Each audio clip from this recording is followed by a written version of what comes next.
नमस्कार सर। नमस्कार, Hariom.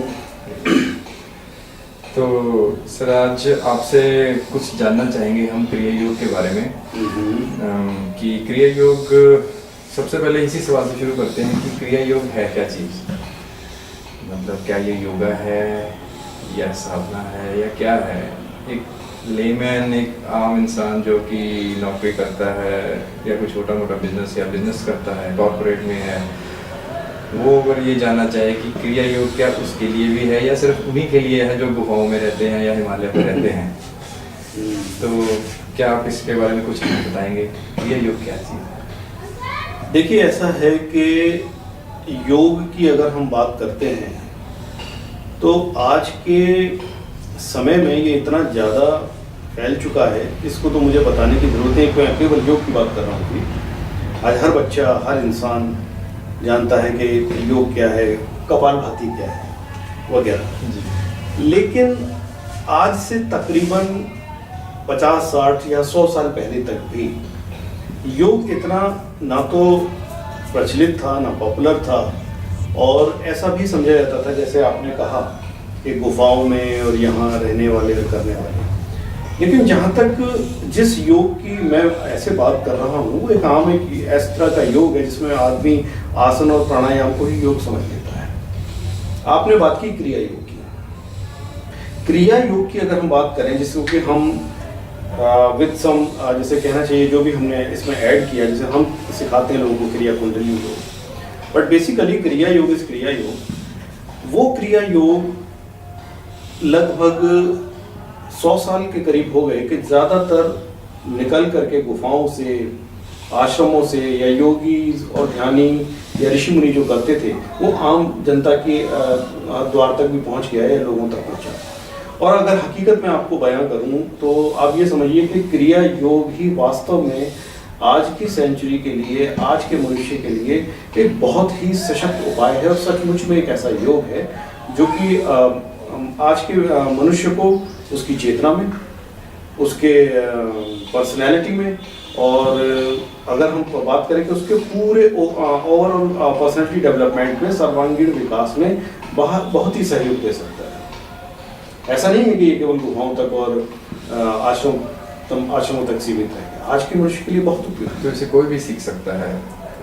Home owner जैसे हाउसवाइफ हैं, कोई ऑफिस में जॉब करता है, कोई बिजनेस कर रहा है, कुछ अगर लेट्स से 10-12 साल की उम्र से बड़े के बच्चे भी, स्टूडेंट्स भी हैं, चाहे वो कोई मिनिमम एज शायद होगी इसके लिए, तो हर कोई इसे क्या सीख सकता है? हाँ, बहुत अच्छा सवाल है।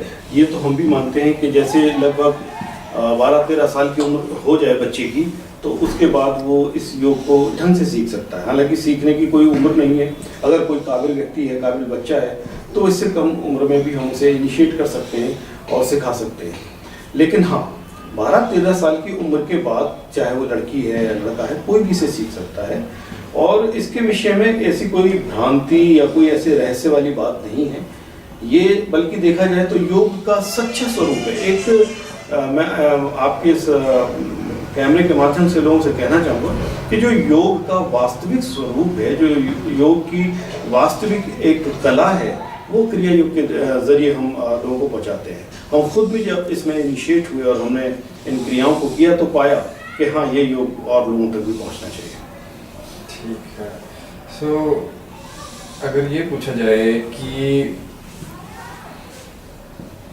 एक जनरल सा सवाल जो मेरे अपने खुद के जहन में भी था जब योग के बारे में मेरी थोड़ी रुचि बढ़ी, तो क्या इसको करने के लिए मुझे योगासना भी सीखने पड़ेंगे, बड़े कॉम्प्लेक्स से जो टीवी में कभी कभी दिखाए जाते हैं टेढ़ा मेढ़ा होके, या मैं तो शायद वो कभी नहीं कर पाऊंगा?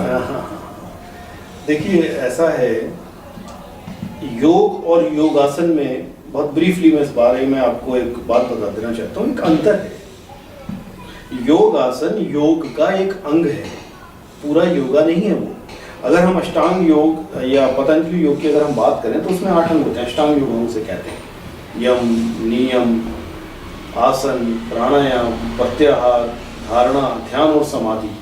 तो इसमें जो आसन है वो एक एस्पेक्ट है, एक अंग है उसका। आजकल जो आप देखते हो टीवी पर या और लोगों को करते हुए, या योग स्टूडियो खुल गए हैं, तरह तरह के नाम आ गए हैं साहब, जैसे हीट योग, हॉट योग, पावर योग, एम्पावर योग, पता नहीं क्या क्या, भांगड़ा योग। तो लोगों ने क्या किया है, कभी कभी हास्यास्पद लगता है, वाकई हंसने की बात लगती है कि योग ना होकर के कबड्डी है, रेसलिंग है, योग स्पोर्ट्स के नाम से भी लोग कर रहे हैं। ठीक है, मॉडिफिकेशन जरूरी है, और कहीं अगर उसकी अच्छाई या कहीं उसकी खूबी को अगर ढंग से दर्शाया जा रहा है तो ये एक अच्छी बात है, लेकिन उसको इस तरह से परोसना, इस तरह से देना, योग एक साधना है। सबसे पहले आप इस बात को समझिए, ना योग हिंदू है, ना मुसलमान है, ना सिख है, ना ईसाई है, ना कबीलाइन है, ना तालिबानी है, कुछ नहीं है। जैसे कितनी सारी भ्रांतियां भी आपने देखा होगा उठकर योग के बारे में। अरे भाई, योग एक साधना है जी, और वो भी आध्यात्मिक साधना है। अब अध्यात्म को धर्म से जो कोई जबरदस्ती जोड़ने लगे, ये उसकी परेशानी है। तो जब योग एक साधना है और योग के इतने तमाम अंग हैं, योग की परिभाषा खुद कहती है कि योगस्य चित्त वृत्ति निरोध, जो चित्त की वृत्तियों को निरोध करता है, समाप्त करता है, वो योग है। अब आप एक टांग पर उल्टे खड़े हो जाइए, किस चित्त की वृत्ति का निरोध हो गया भाई, बताइए आप मुझे जी। ठीक है। हाँ, अच्छी बात है कि योगासन करने से एक तो शरीर फ्लेक्सिबल होता है, हष्ट पुष्ट होता है, नाड़ियों की शुद्धि होती है, प्राण ऊर्जा का आवागमन होता है। तो उस लिहाज से योगासन एक हद तक बड़ा ही महत्वपूर्ण है, परंतु उसके लिए बहुत टेढ़े मेढ़े आसन किए जाएं, बड़े एडवांस डिग्री के आसन किए जाएं और उनको खिंचा करके कुछ पैसे कमाए जाएं, वो उस योग की कहीं कोई आवश्यकता नहीं। जहाँ तक क्रिया योग का प्रश्न आपने किया, तो इतने आसन या इतने प्राणायाम वगैरह एक बंदे को जरूर आना चाहिए कि जिससे कि वो जब योग साधना करे, ध्यान की साधना करे, तो वो कुछ देर स्थिर अवस्था में सुखपूर्वक बैठ सके। और यही योगासन की भी परिभाषा है, स्थिरम सुखम आसनम। अब मैं आपके सामने ऐसे बैठा हूँ, सपोज कि मैं कोई भी आसन नहीं करता, कुछ नहीं करता, तो क्या होगा कि मेरी बॉडी स्टिफ हो जाएगी, वो पेन करेगी। अगर मैं ध्यान के क्षणों में जाऊंगा तो वो डिस्कम्फर्ट मुझे परेशान करेंगे।